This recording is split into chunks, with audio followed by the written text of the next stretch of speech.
Good evening money persons, welcome to daily money show number 610. ఈరోజు daily money షోలోని stock మార్కెట్లో list అయి ఉన్నటువంటి ఒక ఫేమస్ హౌసింగ్ ఫైనాన్స్ కంపెనీకి చెందినటువంటి ఎంప్లాయీస్ అయితే ఫ్రాడ్ చేశారు. ఆ ఫ్రాడ్ ఏంటి అండ్ ఆ కంపెనీ ఏది, దీని గురించి డీటెయిల్ గా మాట్లాడుకుందాం వీడియోలోని. దాంతోపాటు మార్కెట్లో ఉన్న ఇంపార్టెంట్ అప్డేట్స్ అండ్ రిజల్ట్స్ ని క్విక్ గా డిస్కస్ చేసేద్దాం. ముందుగా మార్కెట్ అప్డేట్ చూసినట్లయితే ఈ రోజు సెషన్లో సెన్సెక్స్ 351 పాయింట్స్ పెరిగి 66,707 పాయింట్స్ కి క్లోజ్ అయినట్లయితే నిఫ్టీ 97 పాయింట్స్ పెరిగి 19,778 పాయింట్స్ కి క్లోజ్ అయింది. అండ్ ఈ రోజు సెషన్లో మిడ్ క్యాప్ ఇండెక్స్ 0.30% పెరిగినట్లయితే స్మాల్ క్యాప్ ఇండెక్స్ 0.48% పెరిగింది అండ్ బ్యాంక్ నిఫ్టీ 0.47% పెరిగింది. ఇన్వెస్టర్స్ అండ్ ట్రేడర్స్ ట్రాక్ చేయాల్సినటువంటి ఒక ఇంపార్టెంట్ ఈవెంట్ ఉన్నది ఈ రోజు నైట్ యుఎస్ ఫెడ్ మీటింగ్ యొక్క అవుట్కమ్ రానున్నది. ఈసారి యుఎస్ ఫెడ్ వాళ్ళు 25 బేసిస్ పాయింట్స్ రేట్ హైక్ చేయొచ్చు అని చెప్పి మార్కెట్ ఎస్టిమేట్ చేస్తుంది. ఈ రేట్ హైక్ రిలేటెడ్ గా న్యూస్ ఫాలో అవడం ఇంపార్టెంట్. దీంతో పాటుగా ఫ్యూచర్ రిలేటెడ్ గా కూడా యుఎస్ ఫెడ్ వాళ్ళు ఎటువంటి కామెంట్స్ చేస్తారన్నది మనం చూడాలి. ఒకవేళ వీళ్ళ దగ్గర నుంచి ఏమైనా హాకిష్ కామెంట్స్ వచ్చినట్లయితే మైట్ బి రేపు మన మార్కెట్ లోని కొంత ప్రెషర్ చూసేటువంటి అవకాశం ఉంది. నెక్స్ట్ ఈ రోజు మనం మాట్లాడుకోవాల్సినటువంటి first important update, home finance business చేసేటువంటి క్యాన్ ఫిన్ హోమ్ రిలేటెడ్ గా ఈ స్టాక్ లో అయితే ఈ రోజు చాలా ప్రెషర్ చూసాం కదా. దానికి రీజన్ ఈ క్యాన్ ఫిన్ హోమ్ కి చెందినటువంటి అంబాలా బ్రాంచ్ ఎంప్లాయీస్ అయినటువంటి విశాల్ సక్సేనా, వివేక్ భగత్ అండ్ దీపక్ గుప్తా, వీళ్ళ ముగ్గురు కూడా ఈ కంపెనీలోని ఫ్రాడ్ చేసినట్లుగా నిన్న నైట్ క్యాన్ ఫిన్ హోమ్ వాళ్ళు ఎక్స్చేంజెస్ కి అప్డేట్ చేశారు. వీళ్ళు చేసినటువంటి ఫ్రాడ్ ఏంటంటే వీళ్ళకి చెక్ అథారిటీస్ ఇస్తారు కదా, ఈ చెక్ సైనింగ్ అథారిటీని వీళ్ళు మిస్యూజ్ చేయడం ద్వారా డిఫరెంట్ పర్సనల్ బ్యాంక్ అకౌంట్స్ కి వీళ్ళు ఫండ్స్ ట్రాన్స్ఫర్ చేసుకున్నట్లుగా కంపెనీ గుర్తించిందని చెప్పి వీళ్ళు అప్డేట్ చేస్తున్నారు. ఈ అమౌంట్ అప్రాక్సిమేట్లీ 38.53 crores అండ్ ఇది వీళ్ళు జూలై 24th రోజున డిటెక్ట్ చేశారు. కాకపోతే వీళ్ళు ఈ ఫండ్స్ ట్రాన్స్ఫర్ అన్నది చాలా టైం నుంచి చేస్తున్నట్టుగా కూడా వీళ్ళు మెన్షన్ చేయడం జరిగింది. సో ఈ ఎంప్లాయీస్ ఫ్రాడ్ చేసినట్టుగా గుర్తించినటువంటి క్యాన్ ఫిన్ హోమ్ వాళ్ళు వీళ్ళ పైన ఎఫ్ఐఆర్ ని లాంచ్ చేసినట్లుగా నిన్న నైట్ ఎక్స్చేంజెస్ కి అప్డేట్ చేశారు. సో ఒక కంపెనీలో పనిచేసే ఎంప్లాయీస్ చాలా టైం నుంచి ఇలా ఫ్రాడ్ చేస్తున్నారని వీళ్ళు ఎక్స్చేంజెస్ కి అప్డేట్ చేయడంతో దాన్ని మార్కెట్ అయితే నెగిటివ్ గా తీసుకుంది. దాంతోనే ఈ రోజు సెషన్ లో మనం స్టాక్ లో చాలా ప్రెషర్ చూసాం. ఈవెన్ ఇప్పుడు కొత్త కాదు, ప్రీవియస్ గా కూడా ఒకసారి క్యాన్ ఫిన్ హోమ్ లోని ఇటువంటి ఇష్యూ జరిగింది. ఇప్పుడు సిమిలర్ ఇష్యూ మళ్ళీ రిపీట్ అయ్యేసరికి అది కంపెనీ రిలేటెడ్ గా నెగిటివ్ కాబట్టి స్టాక్ లో మనం అంతా ప్రెషర్ చూసాం. అండ్ ఈ ఇష్యూ రిలేటెడ్ గా ఈ రోజు క్యాన్ ఫిన్ హోమ్ వాళ్ళు మేనేజ్మెంట్ కాన్ కాల్ లో మాట్లాడుతూ ఈ ఫ్రాడ్ ఏదైతే జరిగిందో ఆ అమౌంట్ యొక్క కలెక్షన్ ఆర్ రికవరీ కోర్టు ద్వారా జరుగుతుందని, ఈ క్వార్టర్ లో అయితే రికవరీ రాకపోవచ్చు, దాని వలన వీళ్ళు ఈ ఫ్రాడ్ అమౌంట్ ఏదైతే ఉందో దాని రిలేటెడ్ గా 100% ప్రొవిజన్ తీస్తాం. దీని వలన ఈ Q2 ప్రాఫిట్స్ లో అయితే వీళ్ళపైన వన్ టైం ఇంపాక్ట్ పడుతుందని చెప్పి షేర్ చేస్తున్నారు. ఈ అంబాలా బ్రాంచ్ లో జరిగినటువంటి ఫ్రాడ్ మినహాయిస్తే వీళ్ళ అదర్ బ్రాంచెస్ లో అయితే ఎటువంటి ఫ్రాడ్ ని వీళ్ళు ప్రస్తుతం డిటెక్ట్ చేయలేదని చెప్పి కూడా షేర్ చేయడం జరిగింది. సో ఈ ఫ్రాడ్ జరిగినటువంటి అమౌంట్ రిలేటెడ్ గా వీళ్ళపైన ఈ క్వార్టర్ లో వన్ టైం ఇంపాక్ట్ ఉంటుంది కాబట్టి అది కూడా ఈ రోజు సెషన్ లో స్టాక్ రిలేటెడ్ గా నెగిటివ్ ప్లే చేసింది. నెక్స్ట్ ఈ రోజు సెషన్ లోని ఆర్బిఎల్ బ్యాంక్ రిలేటెడ్ గా సిఎన్బిసి వాళ్ళ దగ్గర నుంచి ఒక ఇంట్రెస్టింగ్ అప్డేట్ వచ్చింది. ఈ ఆర్బిఎల్ బ్యాంక్ లోని మహేంద్ర గ్రూప్ వాళ్ళు ఓపెన్ మార్కెట్ ద్వారా 4% స్టేక్ అక్వైర్ చేయడానికి చూస్తున్నట్లుగా, అండ్ అంతేకాకుండా ఆర్బిఎల్ లోని మహేంద్ర గ్రూప్ వాళ్ళు వాళ్ళ స్టేక్ ని 15 to 25% వరకు కూడా రైజ్ చేయడానికి చూస్తున్నారని, అండ్ ఈ ఆర్బిఎల్ బ్యాంక్ లోని స్ట్రాటజిక్ స్టేక్ ని అక్వైర్ చేయడానికి ఉన్నటువంటి సినర్జీస్ అన్నిటిని కూడా మహేంద్ర గ్రూప్ వాళ్ళు పరిశీలిస్తున్నట్లుగా వీళ్ళు షేర్ చేస్తున్నారు. కాకపోతే ఈ బ్యాంక్ లోని మహేంద్ర గ్రూప్ వాళ్ళు స్టేక్ ని కనుక అక్వైర్ చేయాలంటే దానికి ఆర్బీఐ దగ్గర నుంచి అయితే అప్రూవల్స్ రావాలి. సో మహేంద్ర గ్రూప్ లాంటి స్ట్రాంగ్ గ్రూప్ ఆర్బీఎల్ లో స్టేక్ అక్వైర్ చేస్తున్న న్యూస్ ఎప్పుడైతే బయటకు వచ్చిందో దాంతో ఈ రోజు సెషన్ లో ఆర్బీఎల్ బ్యాంక్ లో ఒక్కసారే పాజిటివ్ మూమెంటం చూసాం. అండ్ దీని రిలేటెడ్ గా మహేంద్ర గ్రూప్ వాళ్ళని అండ్ ఆర్బీఎల్ బ్యాంక్ వాళ్ళని సిఎన్బిసి వాళ్ళు అప్రోచ్ అయ్యారు. బట్ కాకపోతే వాళ్ళ దగ్గర నుంచి ఇంకా ఎటువంటి రెస్పాన్స్ కూడా రాలేదు. చూడాలి ఈ రోజు గానీ రేపు గానీ మహేంద్ర గ్రూప్ దగ్గర నుంచి కానీ ఆర్బీఎల్ బ్యాంక్ వాళ్ళ దగ్గర నుంచి కానీ ఎక్స్చేంజెస్ కి దీని రిలేటెడ్ గా ఏదైనా అఫీషియల్ కమ్యూనికేషన్ వస్తుందేమో. డైలీ మార్కెట్ లో వచ్చేటువంటి ఇటువంటి ఇంట్రెస్టింగ్ అప్డేట్స్ అన్నిటిని మీతో డీటెయిల్ గా షేర్ చేయడానికి మన మనీ పర్స్ టీమ్ ఏవైతే ఎఫర్ట్స్ పెడుతుందో ఆ ఎఫర్ట్స్ గనక మీకు హెల్ప్ఫుల్ అవుతున్నట్లయితే వీడియోని మర్చిపోకుండా ఇప్పుడే లైక్ చేయండి. నెక్స్ట్ రిలయన్స్ ఇండస్ట్రీస్ వాళ్ళు వాళ్ళ రీటైల్ బిజినెస్ ని మొత్తం రిలయన్స్ రీటైల్ త్రూ చేస్తూ ఉంటారు కదా, అండ్ ఈ రిలయన్స్ రీటైల్ బిజినెస్ ని వీళ్ళైతే కంటిన్యూస్ గా ఎక్స్పాండ్ చేస్తూ వస్తున్నారు. దీనిలో భాగంగా వీళ్ళు మన ఇండియాలోనే కాకుండా వేరే అదర్ కంట్రీస్ లో ఉన్నటువంటి బ్రాండ్స్ ని కూడా అక్వైర్ చేస్తూ ఈ బిజినెస్ ని కంటిన్యూస్ గా ఎక్స్పాండ్ చేసుకుంటూ వెళ్తున్నారు. అండ్ అంతేకాకుండా త్వరలో రిలయన్స్ రీటైల్ ని వీళ్ళు సపరేట్ గా ఐపీఓకి తీసుకొచ్చి లిస్ట్ చేసేటువంటి అవకాశం ఉన్నదని చెప్పి కూడా మార్కెట్స్ లోనైతే రూమర్స్ నడిచాయి. నో ఇప్పుడు ఇవన్నీ మనం ఎందుకు డిస్కస్ చేసుకుంటున్నాం అంటే ఈ రిలయన్స్ రీటైల్ ని రిలయన్స్ ఇండస్ట్రీస్ వాళ్ళు $100 billion కి వాల్యూ చేశారని, అండ్ ఇప్పుడు ఈ రిలయన్స్ రీటైల్ లోని ఖత్తర్ ఇన్వెస్ట్మెంట్ అథారిటీ యొక్క ఖత్తరీ సోవరింగ్ ఫండ్ వాళ్ళు $950 million నుంచి $1 billion వరకు అంటే అప్రాక్సిమేట్లీ 8,000 crores వరకు ఇన్వెస్ట్ చేయబోతున్నట్లుగా న్యూస్ అప్డేట్స్ వస్తున్నాయి. ఈ న్యూస్ ఎప్పుడైతే ఈ రోజు మార్నింగ్ వచ్చిందో దీంతో రిలయన్స్ ఇండస్ట్రీస్ స్టాక్ లో ఈ రోజు పాజిటివ్ మూమెంటం చూసాం. చూడాలి, ఇంకా దీని రిలేటెడ్ గా అయితే ఎటువంటి అఫీషియల్ కమ్యూనికేషన్ రాలేదు. బట్ కానీ ఇన్వెస్ట్మెంట్ రిలేటెడ్ గా అయితే రిలయన్స్ ఇండస్ట్రీస్ వాళ్ళు ఖత్తర్ ఇన్వెస్ట్మెంట్ అథారిటీ వాళ్ళు అయితే అడ్వాన్స్ డిస్కషన్స్ లో ఉన్నట్టుగా కూడా వీళ్ళు షేర్ చేస్తున్నారు. మైట్ బి ఈ కంపెనీని ఐపీఓగా తీసుకొచ్చే ముందే ఈ రకంగా వీళ్ళు ఫండ్ రేస్ చేయడానికి ప్రయత్నిస్తున్నారేమో మనం చూడాలి. రీసెంట్ గా అయితే మాత్రం రిలయన్స్ ఇండస్ట్రీస్ వాళ్ళు ఈ రీటైల్ బిజినెస్ ని గ్రో చేయడానికి చాలా అగ్రెసివ్ గా స్టెప్స్ తీసుకుంటూ వెళ్తున్నారు. అండ్ అలాగే బిజినెస్ ని కూడా బాగా గ్రో చేస్తున్నారు. సో వీళ్ళ బిజినెస్ ఇంతలా గ్రో అవుతుంది కాబట్టి సేమ్ సెగ్మెంట్ లో బిజినెస్ చేసేటువంటి అదర్ కాంపిటేటర్స్ కి అయితే వీళ్ళు టఫ్ కాంపిటీషన్ ఇవ్వబోతున్నట్లుగా మనం అర్థం చేసుకోవచ్చు. అండ్ ఈ కంపెనీని సెపరేట్ గా వీళ్ళు ఐపీఓకి తీసుకొస్తారన్నది మనకేమైనా త్వరలో రిలయన్స్ దగ్గర నుంచి అప్డేట్ వస్తుందేమో చూడాలి. అండ్ అంతేకాకుండా ఇప్పుడు ఇన్వెస్ట్మెంట్ రిలేటెడ్ గా కూడా న్యూస్ సర్క్యులేట్ అవుతుంది కాబట్టి దీని రిలేటెడ్ గా కూడా రిలయన్స్ ఇండస్ట్రీస్ వాళ్ళు ఏమైనా స్పందిస్తారేమో చూడవలసి ఉన్నది. రిలయన్స్ ఇండస్ట్రీస్ వాళ్ళు రీసెంట్ గా డీమర్జ్ చేసినటువంటి వీళ్ళ ఫైనాన్షియల్ సర్వీస్ బిజినెస్ అయిన రిలయన్స్ స్ట్రాటజిక్ ఇన్వెస్ట్మెంట్స్ లిమిటెడ్ యొక్క పేరుని జియో ఫైనాన్షియల్ సర్వీసెస్ లిమిటెడ్ కి మారుస్తారని చెప్పి మనం ప్రీవియస్ గా మాట్లాడుకున్నాం కదా. దీని రిలేటెడ్ గా ఇప్పుడు రిలయన్స్ ఇండస్ట్రీస్ వాళ్ళ దగ్గర నుంచి కూడా అఫీషియల్ కమ్యూనికేషన్ వచ్చింది. వీళ్ళ రిలయన్స్ స్ట్రాటజిక్ ఇన్వెస్ట్మెంట్ లిమిటెడ్ ని జియో ఫైనాన్షియల్ సర్వీసెస్ లిమిటెడ్ గా నేమ్ చేంజ్ చేస్తున్నట్టుగా అప్డేట్ చేస్తున్నారు. సో ఇప్పుడు జియో ఫైనాన్షియల్ సర్వీసెస్ లిమిటెడ్ గా పేరు కూడా మారిపోయింది కదా. సో ఈ స్టాక్ ఎప్పుడు లిస్ట్ అవుతుంది అన్నది మనం చూడాలి. Next Motilal Oswal financial services వాళ్ళ బోర్డు ఈ జూలై 27న అంటే రేపు మీట్ అయ్యి వీళ్ళ గ్రూప్ స్ట్రక్చర్ ని సింప్లిఫై చేయడానికి డిస్కస్ చేయబోతున్నట్టుగా అనౌన్స్ చేశారు. దీనిలో భాగంగా వీళ్ళ బ్రోకింగ్ అండ్ డిస్ట్రిబ్యూషన్ బిజినెస్ ని మోతీలాల్ ఓస్వాల్ ఫైనాన్షియల్ సర్వీసెస్ నుంచి వీళ్ళ ఓన్లీ ఓన్డ్ సబ్సిడరీ కంపెనీకి ట్రాన్స్ఫర్ చేయడానికి అండ్ అంతేకాకుండా వీళ్ళ వెల్త్ బిజినెస్ ని మోతీలాల్ ఓస్వాల్ వెల్త్ లిమిటెడ్ నుంచి మోతీలాల్ ఓస్వాల్ ఫైనాన్షియల్ సర్వీసెస్ లోకి డీమర్జ్ చేయడానికి కూడా వీళ్ళు డిస్కస్ చేసి కన్సిడర్ చేయబోతున్నట్టుగా చెప్తున్నారు. సో ఈ విధంగా చేయడం ద్వారా గ్రూప్ యొక్క స్ట్రక్చర్ సింప్లిఫై అవుతుందని వీళ్ళు షేర్ చేయడం జరిగింది. సో రేపు వీళ్ళ మీటింగ్ ఉన్నది కాబట్టి ఈ మీటింగ్ లోని దీని రిలేటెడ్ గా వీళ్ళ దగ్గర నుంచి ఎటువంటి అనౌన్స్మెంట్స్ వస్తాయో మనం చూడాలి. సో వీళ్ళ గ్రూప్ స్ట్రక్చర్ ని సింప్లిఫై చేస్తారని అనౌన్స్మెంట్ రావడంతోనే ఈ రోజు సెషన్ లో Motilal Oswal financial services stock positive గా రియాక్ట్ అయింది. నెక్స్ట్ ఎన్బిఎఫ్సి అయినటువంటి పిరామిల్ ఎంటర్ప్రైజెస్ వాళ్ళ బోర్డు ఈ జూలై 28 రోజున మీట్ అయ్యి వాళ్ళ ఈక్విటీ షేర్స్ యొక్క బైబ్యాక్ ప్రపోజల్ అయితే కన్సిడర్ చేయబోతున్నారు. రీసెంట్ గా చాలా కంపెనీస్ కంటిన్యూస్ గా బైబ్యాక్స్ అనౌన్స్ చేస్తున్నాయి. ఈవెన్ ఈ రోజు మార్నింగ్ మన రిజల్ట్స్ వీడియోలో కూడా మాట్లాడుకున్నాం కదా, ఎల్ఎన్టీ వాళ్ళు కూడా బైబ్యాక్ అనౌన్స్ చేశారు. ఇప్పుడు పిరామిల్ ఎంటర్ప్రైజెస్ వాళ్ళు వంతు వచ్చింది. వీళ్ళు కూడా టెండర్ రూట్ లోనే బైబ్యాక్ చేస్తారా లేదా అన్నది చూడాలి. అండ్ దాంతో పాటు వీళ్ళు ఏ ప్రైస్ కి బైబ్యాక్ చేస్తారన్నది కూడా చూడడం ఇంపార్టెంట్. సో వీళ్ళ దగ్గర నుంచి కార్పొరేట్ యాక్షన్ అప్డేట్ రావడంతోనే ఈ రోజు సెషన్ లో మనకి పిరామిల్ ఎంటర్ప్రైజెస్ స్టాక్ లో పాజిటివ్ మూమెంటం కనపడింది. నెక్స్ట్ రీసెంట్ గా ఆర్తి డ్రగ్స్ వాళ్ళు కూడా బైబ్యాక్ అనౌన్స్ చేశారు కదా. యాక్చువల్లీ వీళ్ళ రిజల్ట్స్ పెద్దగా బాగోకపోయినా కూడా వీళ్ళ టైంలో అనౌన్స్ చేసిన బైబ్యాక్ ప్రైస్ వలన ఆ స్టాక్ లో కూడా మనం బాగానే పాజిటివ్ మూమెంటం చూసాం. వీళ్ళు మార్కెట్ లో ట్రేడ్ అవుతున్న ప్రైస్ కన్నా కూడా చాలా మంచి ప్రీమియం కి అప్రాక్సిమేట్లీ 900 రూపీస్ పర్ షేర్ కి అయితే బైబ్యాక్ చేయబోతున్నారు. ఈ బైబ్యాక్ రిలేటెడ్ గా వీళ్ళు August 4th ని రికార్డ్ డేట్ గా ఫిక్స్ చేసినట్టుగా అప్డేట్ చేస్తున్నారు. సో మీలో ఎవరైనా ఒకవేళ బైబ్యాక్ లో పార్టిసిపేట్ చేయాలనుకున్నట్లయితే మీ డిమాట్ అకౌంట్ లోని August 4th నాటికల్లా ఈ ఆర్తి డ్రగ్స్ షేర్స్ క్రెడిట్ అయి ఉండాలి. నెక్స్ట్ నేను మన డైలీ మనీషలో టాటా మోటార్స్ రిజల్ట్స్ గురించి డిస్కస్ చేసుకున్నాం కదా. ఈ రిజల్ట్స్ తో పాటుగా టాటా మోటార్స్ వాళ్ళు వాళ్ళ డివిఆర్ షేర్స్, మీకు ఐడియా ఉన్నాయి కదా, చాలా మంది ఈ డివిఆర్ షేర్స్ హోల్డ్ చేస్తూ ఉండొచ్చు. ఈ డివిఆర్ షేర్స్ అయితే వీళ్ళు కంప్లీట్ గా స్టాక్ మార్కెట్ ని తీసేస్తున్నట్టుగా అనౌన్స్ చేశారు. సో ఈ డివిఆర్ షేర్స్ ఇప్పుడు తీసేస్తున్నారు కాబట్టి ఎవరి దగ్గర అయితే టాటా మోటార్స్ డివిఆర్ యొక్క 10 షేర్స్ ఉంటాయో వాళ్ళకి టాటా మోటార్స్ యొక్క 7 షేర్స్ ని ఇష్యూ చేస్తారు. ఇంకా దీనికైతే వీళ్ళకి వేరియస్ అప్రూవల్స్ రావాలి. కాకపోతే వీళ్ళు డివిఆర్ షేర్స్ 10 ఉన్న వాళ్ళకి 7 టాటా మోటార్ షేర్స్ ఇస్తా అన్నారు కదా. సో దానివల్ల డివిఆర్ షేర్ కి టాటా మోటార్ షేర్ కి ఉన్నటువంటి ఆర్బిట్రేజ్ ఏదైతే ఉందో దానివల్ల స్టాక్ లో ఈరోజు పాజిటివ్ మూమెంటం కూడా కనపడింది. అండ్ దాంతో పాటు ఈ టాటా మోటార్ డివిఆర్ షేర్స్ లోని ఈ రోజు ఒక లార్జ్ ట్రేడ్ కూడా జరిగింది. ఈ లార్జ్ ట్రేడ్ లో నియర్లీ 10.1% ఈక్విటీ అంటే 51 lakhs షేర్స్ హ్యాండ్స్ చేంజ్ అయ్యాయి. సో ఇది ఎవరు సెల్ చేశారు ఎవరు బై చేశారు అనేది మనకి ఈ రోజు నైట్ కి అయితే అప్డేట్ అవుతుంది. వన్ థింగ్, ఈ బ్లాక్ డీల్ జరగడం అండ్ అలాగే ఈ ఆర్బిట్రేజ్ ఏదైతే ఉందో దాని వల్ల కూడా ఈ రోజు సెషన్ లో మనం టాటా మోటార్ డివిఆర్ స్టాక్ లో అయితే చాలా పాజిటివ్ మూమెంటం చూసాము. Next railway ticketing and catering services offer చేసేటువంటి ఐఆర్సిటిసి వాళ్ళు టూరిస్టులకి వేరియస్ ప్యాకేజెస్ అయితే అనౌన్స్ చేస్తూ ఉంటారు కదా. దీనిలో భాగంగా మన ఇండియాలో ఉన్నటువంటి 12 జ్యోతిర్లింగాలు, 3 ధామ్స్ అండ్ అలాగే మన ఆంధ్రప్రదేశ్ లో ఉన్నటువంటి తిరుపతి బాలాజీ టెంపుల్ ఇవన్నిటికీ కలిపి 2 భారత్ గౌరవ్ ట్రైన్స్ అని చెప్పి వీళ్ళు అనౌన్స్ చేశారు. అండ్ ఈ ట్రైన్స్ ని ఈ జూలై 22 నుంచి వీళ్ళు ఆపరేట్ చేస్తున్నారు. సో ఈ ట్రైన్స్ ఏవైతే వీళ్ళు ఆపరేట్ చేస్తున్నారో దానికి మంచి డిమాండ్ కనబడి బుకింగ్స్ కూడా పెరిగినట్లయితే అది ఐఆర్సిటిసి రిలేటెడ్ గా మనం పాజిటివ్ గా అర్థం చేసుకోవచ్చు. నెక్స్ట్ ఈ రోజు మార్నింగ్ రిజల్ట్స్ వీడియోలోని సిఎట్ రిజల్ట్స్ గురించి మనం మాట్లాడుకున్నాం కదా. ఈ రిజల్ట్స్ అయితే బాగున్నాయి. అండ్ ఇప్పుడనే కాదు, లాస్ట్ క్వార్టర్ లో కూడా ఆల్మోస్ట్ అన్ని టైర్ కంపెనీస్ యొక్క రిజల్ట్స్ బాగానే వచ్చాయి. సో ఈసారి కూడా వీళ్ళ రిజల్ట్స్ బాగుండడంతో ఈ రోజు సెషన్ లో సిఎట్ స్టాక్ అయితే పాజిటివ్ గా రియాక్ట్ అయింది. ఈవెన్ ఈ రిజల్ట్స్ తో పాటుగా వీళ్ళు ఎన్సిడీస్ ని ఇష్యూ చేయడం ద్వారా మల్టిపుల్ ట్రెంచెస్ లో 500 crores ఫండ్ రేస్ చేయడానికి వీళ్ళ బోర్డు కూడా అప్రూవ్ చేసింది.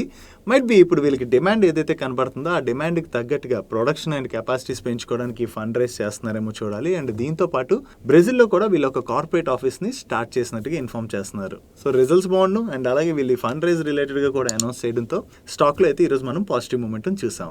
నెక్స్ట్ కింగ్స్ ఇన్ఫ్రా, ఈ company fish, shrimp and aqua marine product processing and trading ఇటువంటివన్నీ చేస్తూ ఉంటుంది. అండ్ ఈ రోజు సెషన్ లో స్టాక్ అయితే బాగా పాజిటివ్ గా రియాక్ట్ అయింది. దీనికి రీజన్ ఏంటంటే వీళ్ళు చైనా షంఘై బేస్డ్ శ్రాయా ఆర్ఎస్ఎఫ్ అనేటువంటి కంపెనీతో ఒక ఎంఓయూ సైన్ చేశారు. ఈ ఎంఓయూలో భాగంగా వీళ్ళు చైనాకి క్వాలిటీ ష్రింప్స్ అయితే ఎక్స్పోర్ట్ చేయబోతున్నారు. అండ్ వన్స్ ఈ ఎక్స్పోర్ట్స్ కనుక స్టార్ట్ అయినట్లయితే ఫస్ట్ ఇయర్ లో వీళ్ళకి 100 crores వరకు కూడా బిజినెస్ జరుగుతుందని, అండ్ ఫుల్ ఫ్లెజ్డ్ ఎక్స్పోర్ట్స్ కనుక మొదలైనట్లయితే నియర్లీ 200 crores వరకు కూడా వీళ్ళ బిజినెస్ ఇంకా పెరిగేటువంటి అవకాశం ఉన్నదని షేర్ చేస్తున్నారు. ఇది కంపెనీ రిలేటెడ్ గా పాజిటివ్ కావడంతోనే ఈ రోజు సెషన్ లో స్టాక్ కూడా పాజిటివ్ గా రియాక్ట్ అయింది. నెక్స్ట్ జూబిలెంట్ ఇన్గ్రేవియా యొక్క నెంబర్స్ కూడా వచ్చాయి. ఇయర్ ఆన్ ఇయర్ బేసిస్ లోని వీళ్ళ టోటల్ రెవెన్యూలోను, ఎబిటాలోను అండ్ ప్యాట్ లోను మనకి బాగానే డ్రాప్ కనిపిస్తుంది. ఈవెన్ ప్రీవియస్ క్వార్టర్ తో కంపేర్ చేసినా కూడా వీళ్ళ రెవెన్యూస్ లో 6% డ్రాప్ కనపడుతుంది. కానీ ఎబిటాలో 13% గ్రోత్ డెలివర్ చేశారు అండ్ ప్రాఫిట్ లో 10% గ్రోత్ డెలివర్ చేశారు. ఇక్కడ క్వార్టర్ ఆన్ క్వార్టర్ బేసిస్ లో రెవెన్యూస్ లో డ్రాప్ కనపడుతున్న ఎబిటా అండ్ ప్రాఫిట్ లో గ్రోత్ డెలివర్ చేయడానికి రీజన్ ప్రీవియస్ క్వార్టర్ తో కంపేర్ చేస్తే మీరు ఇక్కడ చూడొచ్చు, ఈ క్వార్టర్ లోని వీళ్ళకి నెగటివ్ ఇన్వెంటరీ ఎక్స్పెన్సెస్ యాడ్ అయ్యాయి. సో దాంతోనే వీళ్ళ ఓవరాల్ ఎక్స్పెన్సెస్ తగ్గడం వలన రెవెన్యూస్ లో డ్రాప్ కనపడుతున్న ఎబిటా అండ్ ప్రాఫిట్ లోని ఇంప్రూవ్మెంట్ కనిపిస్తుంది. Coming to segment wise numbers, వీళ్ళ స్పెషాలిటీ కెమికల్స్ రెవెన్యూస్ లోను, కెమికల్ ఇంటర్మీడియట్స్ రెవెన్యూస్ లోను ఇయర్ ఆన్ ఇయర్ లో చూసిన క్వార్టర్ ఆన్ క్వార్టర్ లో చూసిన డ్రాప్ కనిపిస్తుంది. Only nutrition and health solution revenues లో మాత్రమే వీళ్ళు గ్రోత్ డెలివర్ చేశారు. సో ఈ speciality chemicals and chemical intermediate segments impact అవడం వల్లనే వీళ్ళ ఓవరాల్ రెవెన్యూస్ తగ్గాయి. మనం ప్రీవియస్ గా మన డైలీ మనీ షోలోనూ మాట్లాడుకున్నాం అండ్ ఈవెన్ అన్నయ్య ఆస్క్ మనీ పర్ షోలో కూడా మీకు ఎక్స్ప్లెయిన్ చేశారు కదా. ఈ కెమికల్ ఇండస్ట్రీలోని చైనీస్ డంపింగ్ అయితే చాలా మ్యాసివ్ గా జరుగుతుంది. ఈ చైనీస్ డంపింగ్ ఎక్కువగా జరుగుతుండటం వల్ల ఈ కెమికల్ స్పేస్ లో వర్క్ చేసేటువంటి కంపెనీస్ పైన సిగ్నిఫికెంట్ ప్రెషర్ పడుతుంది. దాంతోనే వీళ్ళ నెంబర్స్ అయితే ఇంపాక్ట్ అవుతున్నాయి. అండ్ ఈ చైనీస్ డంపింగ్ అన్నది మరికొన్నాళ్ళు కంటిన్యూ అయ్యేటువంటి అవకాశం అయితే ప్రెసెంట్ కనిపిస్తుంది. నెక్స్ట్ దీపక్ ఫెర్టిలైజర్స్ వాళ్ళ నెంబర్స్ వచ్చాయి. ఈ క్వార్టర్ లోని వీళ్ళ టాప్ లైన్ లో చూసినా బాటమ్ లైన్ లో చూసినా నెంబర్స్ లోని మనకి సిగ్నిఫికెంట్ డ్రాప్ కనిపిస్తుంది. సో ఈ క్వార్టర్ నెంబర్స్ ఇంతలా ఇంపాక్ట్ అవడం వల్లనే రిజల్ట్స్ రాగానే ఈ రోజు సెషన్ లో స్టాక్ లో మ్యాసివ్ ప్రెషర్ కనపడింది. నెక్స్ట్ ఈ రోజు సెషన్ లో సెకండ్ హాఫ్ లోని బజాజ్ ఫైనాన్స్ వాళ్ళ నెంబర్స్ వచ్చాయి. ఇయర్ ఆన్ ఇయర్ బేసిస్ లోని వీళ్ళు కొత్తగా బుక్ చేసినటువంటి లోన్ నెంబర్ లో 34% గ్రోత్ డెలివర్ చేసినట్లయితే కస్టమర్ ఫ్రాంచైజ్ లోని 21% గ్రోత్ కనిపిస్తుంది. అండ్ వీళ్ళ ఏఎం లో కూడా 32% గ్రోత్ డెలివర్ చేశారు. అండ్ ప్రాఫిట్ లో కూడా మనకి 32% గ్రోత్ కనిపిస్తుంది. అండ్ నెట్ ఇంట్రెస్ట్ ఇన్కమ్ లో కూడా వీళ్ళు ఇయర్ ఆన్ ఇయర్ బేసిస్ లోని 26% గ్రోత్ డెలివర్ చేశారు. And last year same quarter తో కంపేర్ చేస్తే ఈ క్వార్టర్ లోని వీళ్ళ గ్రాస్ ఎన్పిఏ నెంబర్ లోను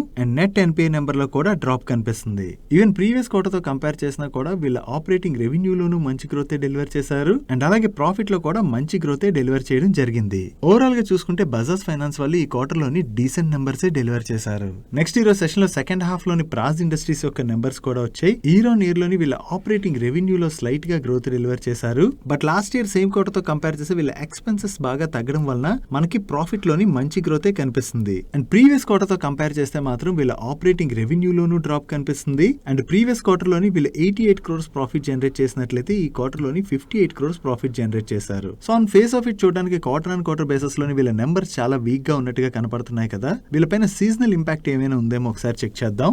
ఈ ఇయర్ లోనే కాదు, ఈవెన్ లాస్ట్ ఇయర్ లో కూడా మార్చ్ క్వార్టర్ నెంబర్స్ ని జూన్ క్వార్టర్ తో కంపేర్ చేస్తే వీళ్ళ రెవెన్యూస్ లోను డ్రాప్ కనపడుతుంది అండ్ అలాగే ప్రాఫిట్ లోను డ్రాప్ కనపడుతుంది. అండ్ సిమిలర్లీ 2021 ఇయర్ లో కూడా మార్చ్ క్వార్టర్ నెంబర్స్ ని జూన్ క్వార్టర్ నెంబర్స్ తో కంపేర్ చేస్తే వీళ్ళ రెవెన్యూస్ లోను ప్రాఫిట్ లోను మనకి బాగానే డ్రాప్ కనిపిస్తుంది. So might be seasonal impact ఉన్నట్టుంది. దాంతోనే మార్చ్ క్వార్టర్ నెంబర్స్ తో కంపేర్ చేస్తే ఎవ్రీ ఇయర్ జూన్ క్వార్టర్ లోని వీళ్ళ నెంబర్స్ లో మనకి డ్రాప్ కనిపిస్తుంది. సో అందుకని ప్రాజ్ ఇండస్ట్రీ నెంబర్స్ ని మార్చ్ క్వార్టర్ నెంబర్ ని జూన్ క్వార్టర్ నెంబర్స్ తో మనం కంపేర్ చేసి చూడకూడదు. బట్ ఇయర్ ఆన్ ఇయర్ లో మనం కంపేర్ చేసినా కూడా ఎక్స్పెన్సెస్ బాగా తగ్గడం వల్ల మనకి ప్రాఫిట్ లో గ్రోత్ కనపడుతుంది. కానీ వీళ్ళ రెవెన్యూస్ లో అయితే సిగ్నిఫికెంట్ గ్రోత్ ఏమీ డెలివర్ చేయలేదు. నేను ఈ వీడియో రికార్డ్ చేసే టైంకి ఇంకా వీళ్ళ ప్రెజెంటేషన్ రాలేదు. వీళ్ళ ప్రెజెంటేషన్ వచ్చినట్లయితే వీళ్ళ ఆర్డర్ బుక్ అది కూడా ఎలా మూవ్ అయింది అన్నది మీకు ఎక్స్ప్లెయిన్ చేసేవాడిని. నెక్స్ట్ ఈ రోజు సెషన్ లో పంజాబ్ నేషనల్ బ్యాంక్ వాళ్ళ నెంబర్స్ వచ్చాయి. ఇయర్ ఆన్ ఇయర్ బేసిస్ లోని వీళ్ళ డిపాజిట్స్ లోను అడ్వాన్సెస్ లోను అండ్ నెట్ ఇంట్రెస్ట్ ఇన్కమ్ లోను మంచి గ్రోత్ డెలివర్ చేశారు. అండ్ నెట్ ప్రాఫిట్ లో కూడా 307% గ్రోత్ డెలివర్ చేయడం జరిగింది. And even net interest margin లో కూడా మనకి 29 basis points ఇంప్రూవ్మెంట్ కనిపిస్తుంది.